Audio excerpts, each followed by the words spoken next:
एक सवाल दिया है, what does the following symbol represent. देखिए यहाँ पे पहले कि तीर जो है अंदर की तरफ है, यानी यह यन चैनल होगा। और देखिए रास्ता टूटा हुआ है, अतः यह मॉसफेट होगा, यानी यन चैनल इन्हांसमेंट मॉसफेट। देखिए जो एक FET field effect transistor device होती है, उसको 3 कॉन्फ़िगरेशन में यूज करते हैं, जैसा कि बीजेटी को हम लोग 3 कॉन्फ़िगरेशन में यूज करते हैं। जैसे बीजेटी को 3 कॉन्फ़िगरेशन में इस तरह का यूज करते हैं, common emitter, common base, common collector.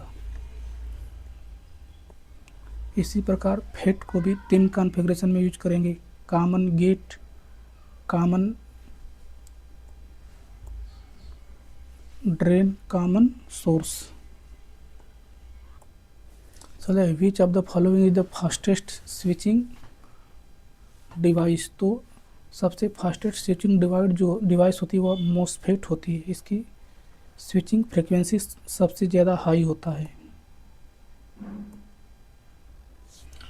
सवाल है, the gate voltage in a JFET at which drain current becomes 0 is called pinch off voltage. सवाल में यह बोला है कि मतलब कि वह गेट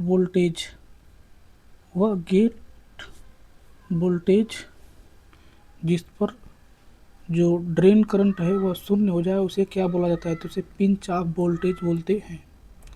देखिए यहाँ पे ड्रेन करंट और यहाँ पे VGS गेट टू सोर्स के क्रॉस जो वोल्टेज है उसके बीच में ग्राफ खींचा गया है। देखिए जब गेट और सोर्स के क्रॉस वोल्टेज शून्य होता है, उस समय जो ड्रेन करंट होती है IDSS वह मैक्सिमम होती है। जैसे आप फार्मूला देखिए, ID बराबर IDSS कोष्टक में 1 माइनस VSS बटा के VP कोष्टक बंद का होल स्क्वायर।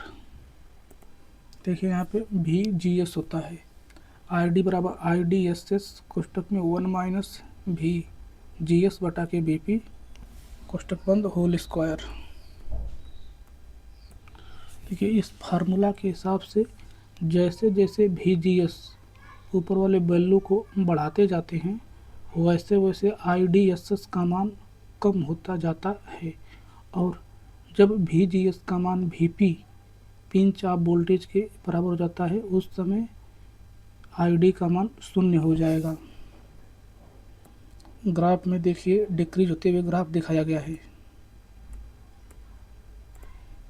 देखिए जो यन चैनल जेफिट होता है उसमें 2 तरीके से पिंच ऑफ वोल्टेज को डिफाइन किया जाता है।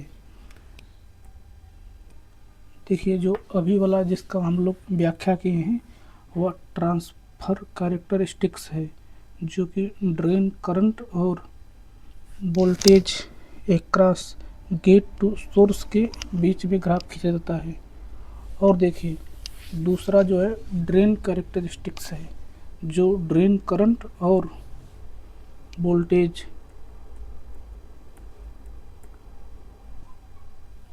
अक्रॉस ड्रेन टू सोर्स के बीच ग्राफ खींचा जाता है।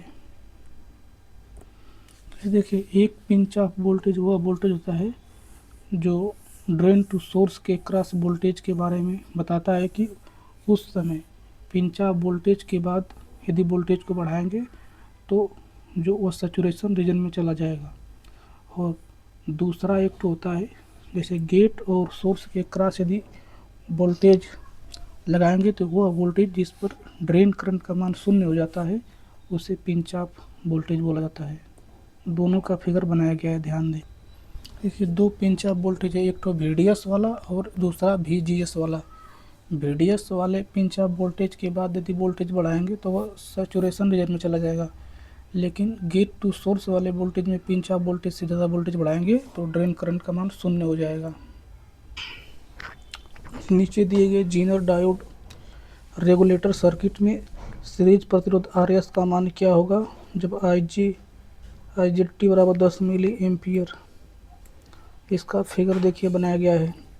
देखिए इसमें एक ठो वोल्टेज सोर्स लगाया गया है 10 वोल्ट का, और फिर देखिए उसके सीरीज में एक ठो RS रेजिस्टेंस जोड़ा गया है। और फिर देखिए इन दोनों के एक क्रॉस एक ठो जेनर डायोड लगाया गया है। जेनर डायोड में जो करंट जा रही है वह 10 मिली एम्पियर जा रही है।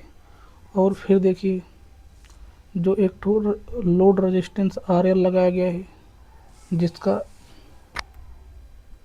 रेजिस्टेंस 640 ओम दिया हुआ है। अब देखिए यहाँ पे जेनर डायोड के क्रॉस जो वोल्टेज दिया हुआ है वो VZ का मान वो 6.4 वोल्ट है। देखिए यही वोल्टेज जो होगा RL के क्रॉस भी होगा, यानी कि लोड में जो करंट फ्लो होगी वह 6.4 बटा के 6400 नहीं 6.4 बटा के 640, यानी कि यहाँ से IL करंट बराबर हो जाएगा 1 बटा के 100 एम्पियर, बोले तो 10 मिली एम्पियर। अब देखिए चूँकि यहाँ पे दिया हुआ है I0T, मतलब कि जेनर डायोड में फ्लो होने वाली करंट का मान दिया है 10 मिली एम्पियर, तथा लोड में फ्लो होने वाली करंट का मान भी दिया है 10 मिली एम्पियर, यानी कि सोर्स से जो RS रेजिस्टेंस है उसमें जो करंट फ्लो होगी उसका मान हो जाएगा 10 + 10 बोले तो 20 मिली एम्पियर हो जाएगा। अब देखिए यहाँ से देखिए यहाँ पे एक तरफ 10 वोल्ट का वोल्टेज सोर्स है और उसके सामने ही 6.4 वोल्ट का वोल्टेज लगा हुआ है। और देखिए इसमें करंट फ्लो होने वाली मान है वह 20 मिली एम्पियर है। तो देखिए RS बराबर हो जाएगा 10 - 6.4 बटे के 20, यानी बोले तो 3.6 बटा के 20।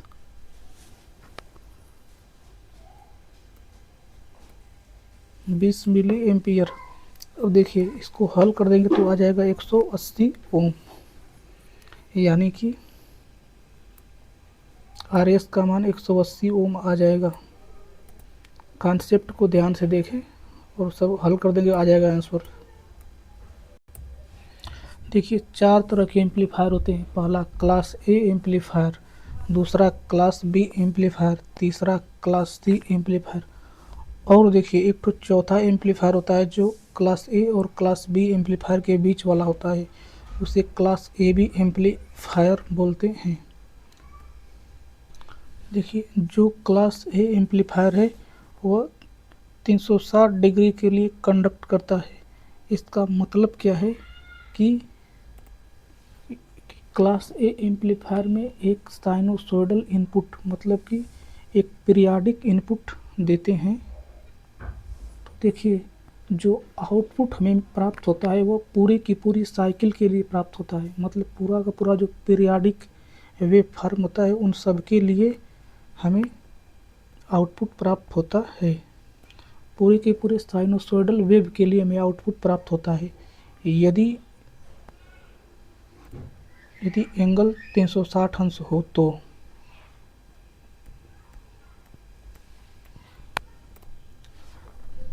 अब देखिए अब क्लास B एम्पलीफायर की बात करें तो इसमें जो आउटपुट प्राप्त होता है वह पूरे की पूरी पीरियाडिक अथवा साइनोसॉइडल वेव फॉर्म के लिए नहीं मिलता, केवल 180 अंश के लिए प्राप्त होता है। और क्लास C वाला जो एम्पलीफायर होता है उसमें जो आउटपुट प्राप्त होता है वह 180 अंश से भी कम पीरियाडिक फॉर्म के लिए प्राप्त होता है।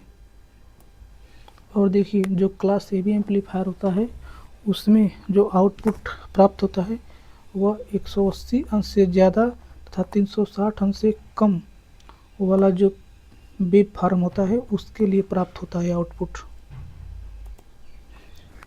देखिए यहाँ पे और कुछ इम्पोर्टेंट पॉइंट, देखिए डी वाला option, output transistor off A class A topology never turn off.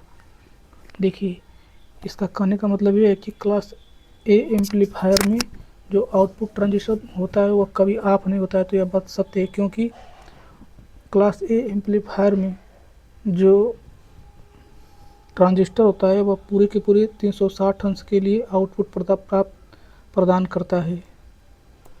देखिए क्लास A एम्पलीफायर का जो एफिशिएंसी होता है वह 25% होता है, लेकिन यदि प्रश्न में पूछते क्लास A एम्पलीफायर है तथा ट्रांसफार्मर कपल्ड एम्पलीफायर है। यदि ट्रांसफार्मर कपल्ड बोल देगा तो उस समय उसका एफिशिएंसी 50% हो जाएगा। देखिए क्लास बी एम्पलीफायर का मैक्सिमम एफिशिएंसी 78.5% तथा क्लास सी एम्पलीफायर की एफिशिएंसी 90% से अधिका होती है अथवा 90% के बराबर। तो देखिए क्लास ए बी एम्पलीफायर की एफिशिएंसी इन दोनों के बीच में यानी 50 से लगाई 78.5% के बीच में रहेगी। देखिए क्लास ए एम्पलीफायर जो रजिस्टर और कैपेसिटर वाला होता है उसे नॉर्मल एम्पलीफायर बोलते हैं। इसका जो एफिशिएंसी होती है वह 25% होती है। देखिए ऑप्शन में आप 25% नहीं दिया है तो 30% को टिक करेंगे, 25% से ज़्यादा ही करेंगे, कम नहीं। और देखिए जो क्लास ए एम्पलीफायर है ट्रांसफार्मर कपल्ड वाला उसका एफिशिएंसी 50% होता है। चलिए one of the following oscillator types provides extremely stable output frequency. तो देखिए क्रिस्टल ऑक्सीलेटर। देखिए ऑक्सीलेटर 3 तरह के होते हैं, LC oscillator, RC oscillator, crystal oscillator. देखिए जो क्रिस्टल ऑक्सीलेटर होता है उसमें जो फ्रीक्वेंसी होता है वह स्टेबल प्राप्त होता है। अब देखिए दूसरा आरसी ऑक्सीलेटर होता है। आरसी ऑक्सीलेटर भी 2 तरह का होता है, एक तो आरसी फेज शिफ्ट ऑक्सीलेटर, दूसरा वेन ब्रिज ऑक्सीलेटर। अब देखिए जो तीसरा ऑक्सीलेटर होता है वह एलसी ऑक्सीलेटर होता है। एलसी भी 3 तरह का होते हैं, एक तो ट्यून्ड कलेक्टर ऑक्सीलेटर, दूसरा हार्टले ऑक्सीलेटर, तीसरा कोलपिट ऑक्सीलेटर। देखिए इंडक्टर के लिए हार्टले ऑक्सीलेटर होता है तथा कैपेसिटर के लिए कोलपिट ऑक्सीलेटर होता है। देखिए Hartley oscillator use split inductor tank circuit for oscillation. देखिए ये है हार्टले ऑक्सीलेटर। हार्टले ऑक्सीलेटर में देखिए स्प्लिट इंडक्टर L1 L2 का यूज किया गया है। देखिए हार्टले ऑक्सीलेटर में इंडक्टर को स्प्लिट कर दिया गया है और इसका रेजोनेंस फ्रीक्वेंसी ओमेगा बराबर है 1/करड़ी में कोष्टक में L1 + L2 + 2m इंटू सी। यहाँ पे जो m है वह L1 और L2 का म्यूचुअल इंडक्टेंस है। देखिए यदि फार्मूला में यदि म्यूचुअल इंडक्टेंस नहीं दिया है तो ओमेगा बराबर 1/करड़ी में L1 + L2 कोष्टक बंद इंटू सी भी लिख सकते हैं।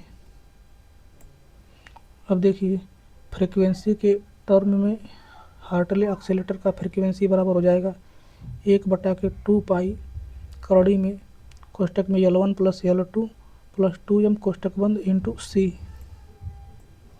देखिए यह कोलपिट ऑक्सीलेटर, यह फिगर है कोलपिट ऑक्सीलेटर का।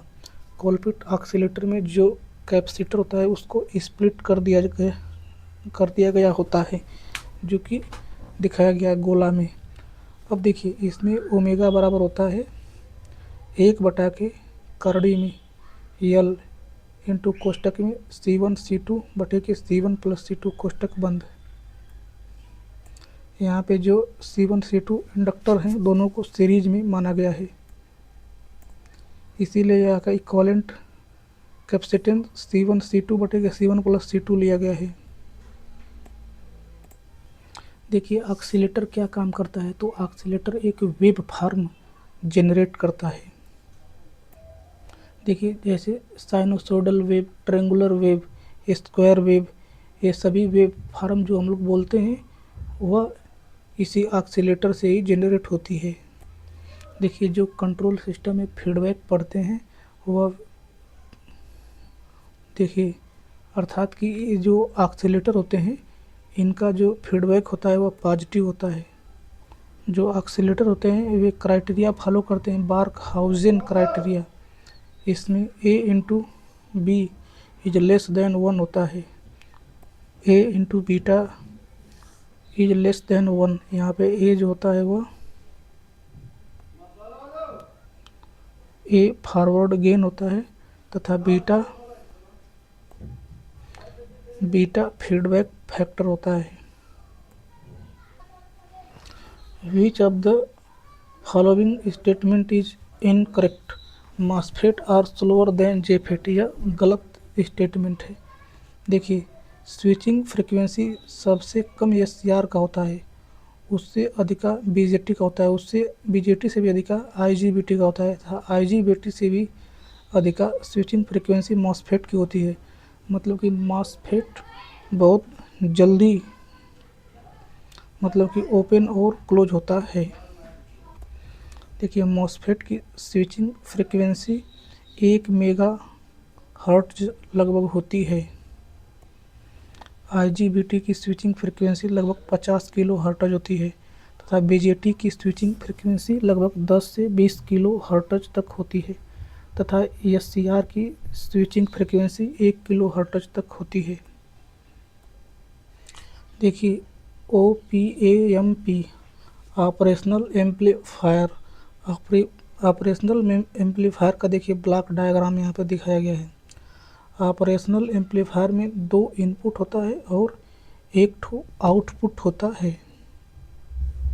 देखिए, इसमें जो 2 इनपुट टर्मिनल होते हैं, एक पॉजिटिव इनपुट टर्मिनल होता है जिसे नॉन इन्वर्टिंग इनपुट बोला जाता है तथा दूसरा टर्मिनल नेगेटिव टर्मिनल होता है जिसे इन्वर्टिंग इनपुट टर्मिनल बोला जाता है। देखिए, जो ऑपरेशनल एम्पलीफायर होता है वह इनपुट क्वांटिटी को एम्पलीफाई कर देता है, किसी भी चीज़ को एम्पलीफाई करता है। देखिए, इस ऑपरेशनल एम्पलीफायर का जो लास्ट वाला ब्लॉक डायग्राम है, इसमें देखिए complementary symmetry push pull amplifier लगा हुआ है आउटपुट स्टेज वाले ब्लॉक डायग्राम में। मतलब कि लास्ट में यहाँ पे एक पुश पुल एम्पलीफायर लगा हुआ है। देखिए, इनपुट वाले ब्लॉक डायग्राम में डिफरेंशियल एम्पलीफायर लगाया गया है जो इन्वर्टिंग तथा नॉन इन्वर्टिंग है, उसमें डिफरेंस को कैलकुलेट करता है।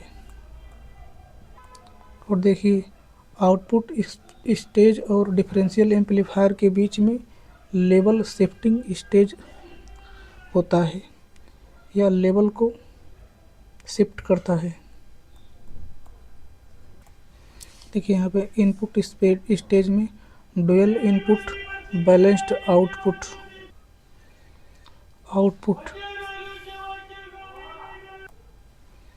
देखिए बैलेंस्ड आउटपुट डिफरेंशियल एम्पलीफायर। फिर देखिए intermediate stage dual input unbalanced output differential amplifier. अब देखिए लेवल शिफ्टिंग स्टेज में emitter follower using constant current source. अब देखिए आउटपुट स्टेज में complementary symmetry push pull amplifier. अब देखिए ऑपरेशनल एम्पलीफायर का ब्लॉक डायग्राम तो देख लिए हैं। अब देखिए इसका बेसिक डायग्राम। देखिए ऑपरेशनल एम्पलीफायर एक तरह से आईसी होती है, एक तरह से आईसी चिप होती है। यह एक इंटीग्रेटेड चिप होती है जिसमें 8 पिन होता है। देखिए पहला ऑफसेट नल, दूसरा इन्वर्टिंग इनपुट, तीसरा नॉन इन्वर्टिंग इनपुट, चौथा पावर नेगेटिव और देखिए एक ठो पाँचवा ऑफसेट नल, छठवां आउटपुट, सातवां प्लस VCC, आठवां NC। यहाँ पर देखिए पिन डायग्राम आप 741 IC दिया गया है। देखिए जो ऑफसेट नल है वह बेसिकली एरर को बताती हैं। इनका 2 ठो पिन है, 1 और 5। देखिए इसमें जो चौथा नंबर है वह पावर का पिन है और छठवां नंबर है वह आउटपुट का पिन है। देखिए जो ऑपरेशनल एम्पलीफायर होता है एक तरह के आईसी होता है। इसमें देखिए 8 गो पिन होता है। देखिए 2 ठो ऑफसेट का पिन होता है और 2 ठो इनपुट का पिन होता है। एक ठो इन्वर्टिंग, दूसरा नॉन इन्वर्टिंग, और एक ठो पावर का पिन होता है और एक ठो NC पिन होता है और एक ठो आउटपुट पिन होता है। और देखिए जो प्लस VCC है वह सप्लाई का पिन है। और देखिए ये सब 741 यह IC का नाम है। ये देखिए ऑपरेशनल एम्पलीफायर के कैरेक्टरिस्टिक का चार्ट है। देखिए ऑपरेशनल एम्पलीफायर में इनपुट रेजिस्टेंस जो होता है वह इनफाइनाइट होता है, क्योंकि हम लोग इनपुट में कोई भी नॉइज नहीं चाहते हैं, इसलिए इसका रेजिस्टेंस इनफाइनाइट रख देते हैं। और देखिए आउटपुट रेजिस्टेंस जो होता है वह शून्य होता है, क्योंकि आउटपुट में हमें कोई रुकावट नहीं होना चाहिए, तो इसका रेजिस्टेंस शून्य होना चाहिए। अब देखिए ऑपरेशनल एम्पलीफायर का ओपन लूप गेन की बात करें तो हम गेन कितना चाहते हैं, तो गेन देखिए आइडियल ऑपरेशनल एम्पलीफायर है, अतः यह इसका गेन इनफाइनाइट होगा। देखिए ऑपरेशनल एम्पलीफायर यदि आइडियल हो तो उसका बैंडविड्थ भी इनफाइनाइट होना चाहिए। CMRR जो रेट है वह भी इनफाइनाइट होता है, तथा स्लीव रेट जो होता है वह भी इनफाइनाइट होता है। इसमें देखिए 3 चीज़ जीरो होता है, एक तो ऑफसेट वोल्टेज जीरो होता है, तथा ऑफसेट करंट जीरो होता है, और आउटपुट रेजिस्टेंस भी जीरो होता है आइडियल ऑपरेशनल एम्पलीफायर में। देखिए ऑब्वियसली जो ऑफसेट होता है वह एरर होता है, तो आइडियली ऑपरेशनल एम्पलीफायर में जो एरर होना चाहिए वह शून्य होना चाहिए, जिसको बताया गया है। इस तरह से इस चार्ट को याद रख लेंगे। अब देखिए प्रैक्टिकल ऑपरेशनल एम्पलीफायर की बात करें तो इसके लिए 10 के पावर 6 को याद रखेंगे, क्योंकि ज़्यादातर क्वांटिटी 10 के पावर 6 के रूप में होती है। जैसे ओपन लूप गेन की बात करें प्रैक्टिकल ऑपरेशनल एम्पलीफायर में तो वह 10 के पावर 6 होता है। इनपुट रेजिस्टेंस की बात करें तो वह भी 1 मेगा ओम के करीब होता है। बैंडविड्थ की बात करें तो वह भी 5 मेगा हर्ट्ज के करीब होता है।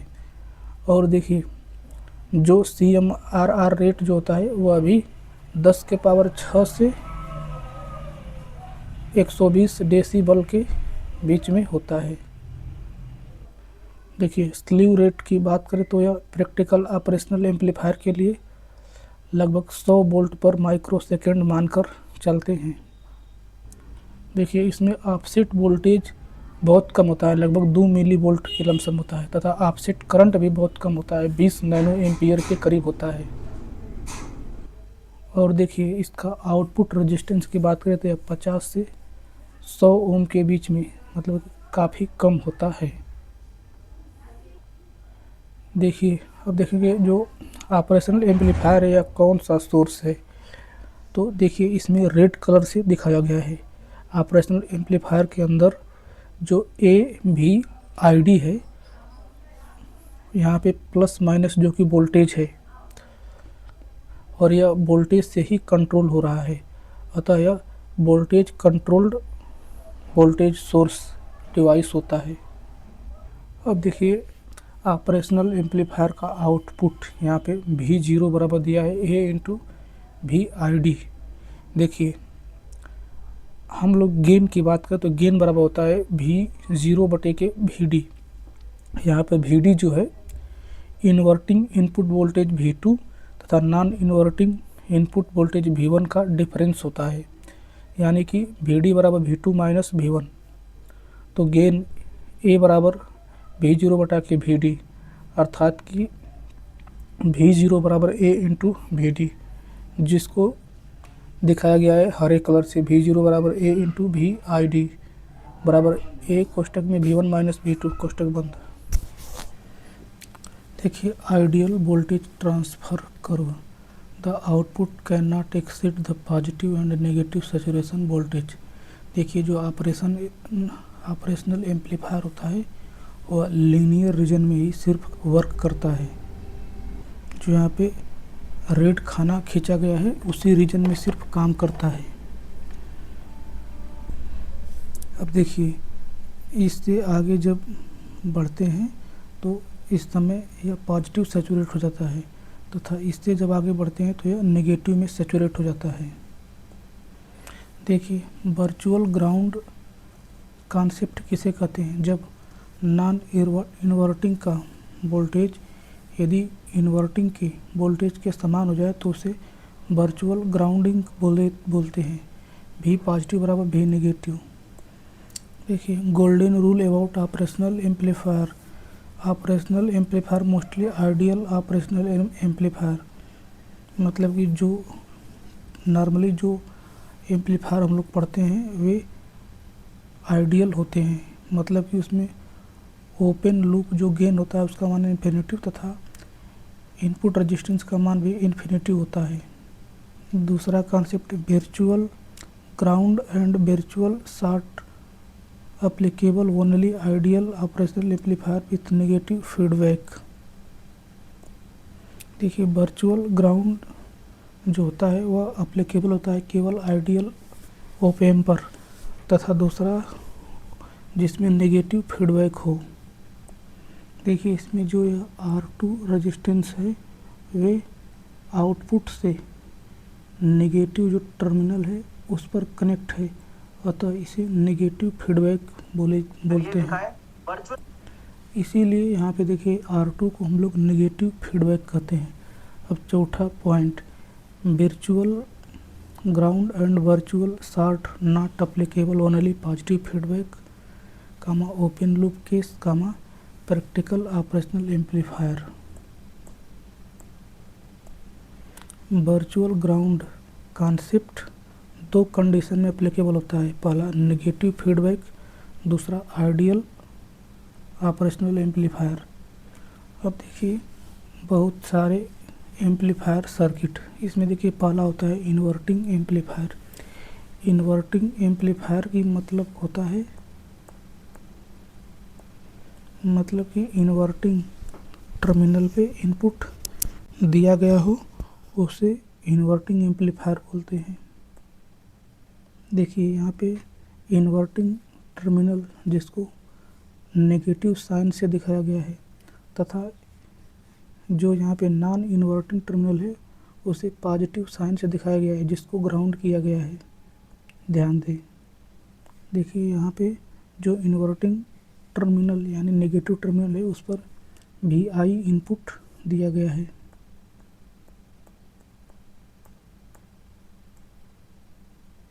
अब देखिए इस इन्वर्टिंग एम्पलीफायर में ओपन लूप गेन की बात करें तो A बराबर हो जाएगा V0 बटा के VI बराबर -R2 बटा के RI। अब देखिए नॉन इन्वर्टिंग एम्पलीफायर, इसमें देखिए जो इनपुट लगाया गया है वह नॉन इन्वर्टिंग टर्मिनल पर लगाया गया है, मतलब कि पॉजिटिव वाले टर्मिनल पर लगाया गया है, जबकि जो इन्वर्टिंग टर्मिनल अर्थात कि नेगेटिव टर्मिनल है उसको ग्राउंड कर दिया गया है।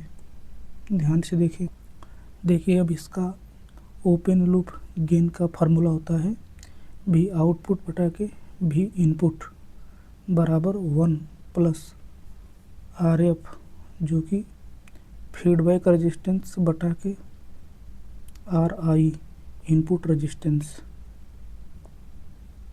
देखिए यहाँ पे नॉन इन्वर्टिंग एम्पलीफायर का ओपन लूप जो गेन है वह पॉजिटिव आ रहा है तथा पीछे हम पढ़े हैं इन्वर्टिंग एम्पलीफायर का जो ओपन लूप गेन था वह नेगेटिव आ रहा था।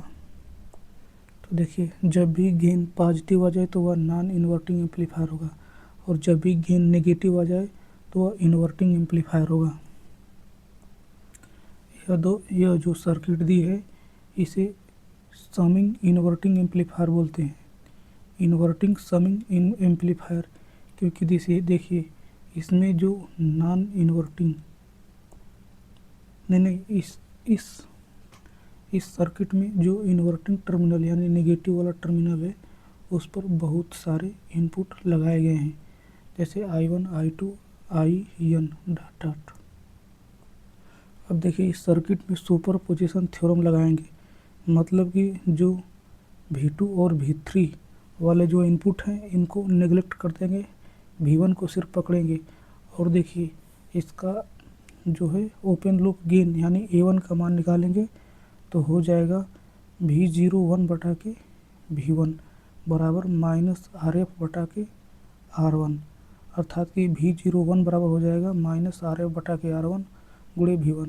अब देखिए V2 को सिर्फ अज्यूम करेंगे तथा V1 और V3 को नेगलेक्ट कर देंगे। तो यहाँ से ओपन लूप गेन का मान हो जाएगा A2 बराबर V02 बटे के V2 बराबर माइनस RF बटा के R2, अर्थात कि V02 बराबर हो जाएगा माइनस RF बटा के R2 इंटू V2। अब देखिए, अब केवल जो तीसरा वाला इनपुट है उसको अज्यूम करेंगे, बाकी पहले और दूसरे इनपुट को नेगलेक्ट कर देंगे। तो यहाँ से गेन हो जाएगा A3 बराबर V03 बटा के V3 बराबर माइनस RF बटा के R3 बराबर V03 बराबर माइनस RF बटा के R3 V3। अब देखिए, यहाँ से देखिए आउटपुट वोल्टेज V0 बराबर V01 plus V02 plus V03 बराबर माइनस कोष्टक में सबको जोड़ देंगे तो हो जाएगा कोष्टक में RF बटा के R1 into V1 plus RF बटा के R2 into V2 plus RF बटा के R3 इंटू V3। इसमें देखिए सभी आउटपुट वोल्टेज को जोड़ा गया है, इसीलिए इसे इन्वर्टिंग समिंग एम्पलीफायर बोला जाता है। देखिए यह इन्वर्टिंग एम्पलीफायर है, इसीलिए यहाँ पे V0 का मान नेगेटिव आ रहा है।